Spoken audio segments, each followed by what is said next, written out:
Hello friends, welcome to plastic tech India. तो आज का हमारा टॉपिक है रॉन्ग शॉर्ट साइज़।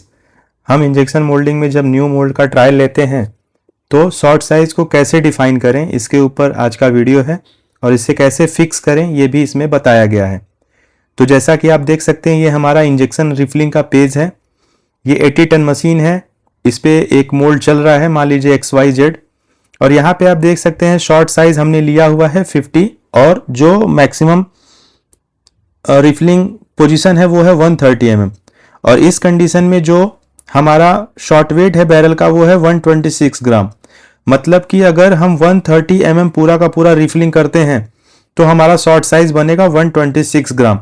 अभी हमने 50 mm ही क्यों लिया है अपने पार्ट को भरने के लिए, तो ये आगे की वीडियो में हम पूरा का पूरा कैलकुलेशन करके आपको दिखाएंगे, जो कि इस प्रकार है इस वीडियो में। तो वीडियो में जो हमने एग्जांपल लिया है उसे हम बाद में समझते हैं। पहले हम ये समझते हैं कि हमारा शॉर्ट वेट क्या होता है। Shot weight equals to part weight plus runner wait.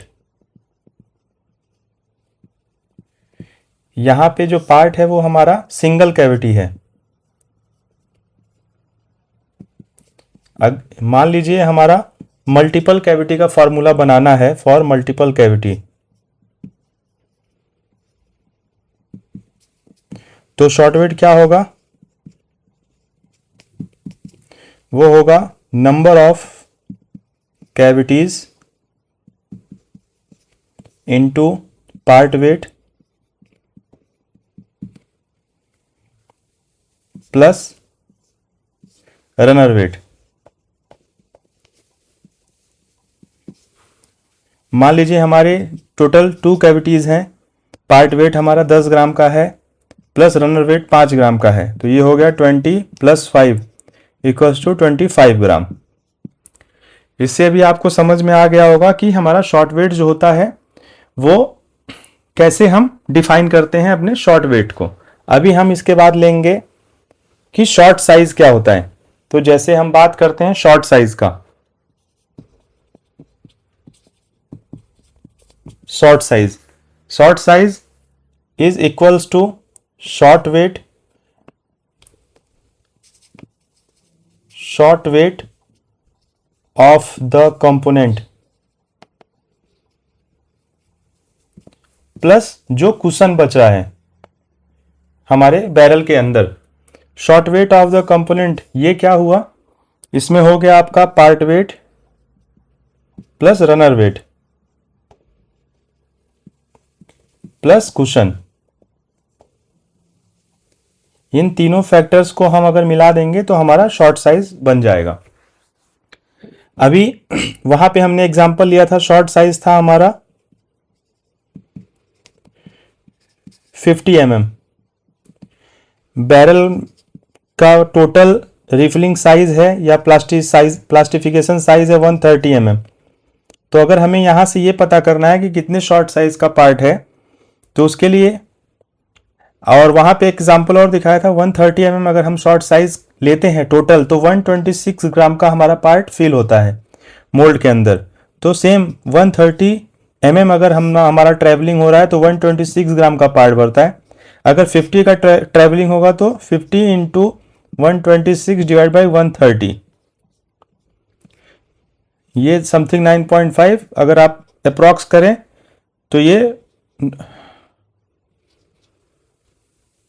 47.5 और 48 ग्राम का हमारा टोटल शॉर्ट वेट होगा, जो हमने अपने मशीन का अभी हमने आपको वीडियो दिखाया उसके ऊपर जो है। तो मान लीजिए एग्जाम्पल हम ले रहे हैं, अगर कोई एग्जाम्पल हमने कोई ले लिया कि हमारा पार्ट वेट जो है, कोई नया मोल्ड आया है, न्यू मोल्ड, उसका हमें ट्रायल लेना है। तो हमें न्यू मोल्ड जो है उसका शॉर्ट साइज हमें कस्टमर ने दिया है या फिर आपने मोल्ड खुद बनाया है तो आपको शॉर्ट वेट पता है, वो है आपका 70 ग्राम। और सेम जिस मशीन पे अभी हम लोग आपको वीडियो दिखाया मैंने, अगर हम वहां पे ट्रायल ले रहे हैं तो टोटल वहां पे रिफिलिंग होगा तो 130 mm स्क्रू बैकवर्ड जाता है और पार्ट भरता है हमारा 126 ग्राम का। अभी हमें पता करना है कि 70 ग्राम के लिए हमें कितना रिफिलिंग करना होगा। तो सेम 126 ग्राम पार्ट भरने के लिए सिंपल अपन फॉर्मूला लगाएंगे। 130 ट्रेवलिंग करता है तो 70 ग्राम के लिए कितना करेगा, 70 मल्टीप्लाइड बाई 130 डिवाइड बाई 126। इसका जो भी अपना वैल्यू आएगा तो 126 130 को डिवाइड करेंगे तो 1.03 आया मान लीजिए, और ये आएगा अपना 70 इंटू 1.72 ग्राम। तो सॉरी 72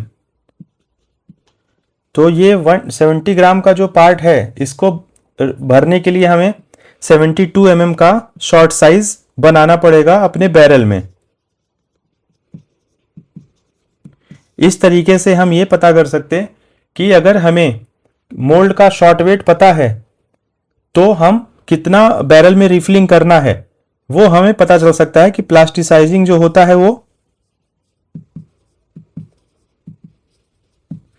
हमें कितना करना होगा ताकि हमारा पार्ट पूरा का पूरा फुलफिल हो सके। Thank you for watching plastic tech India.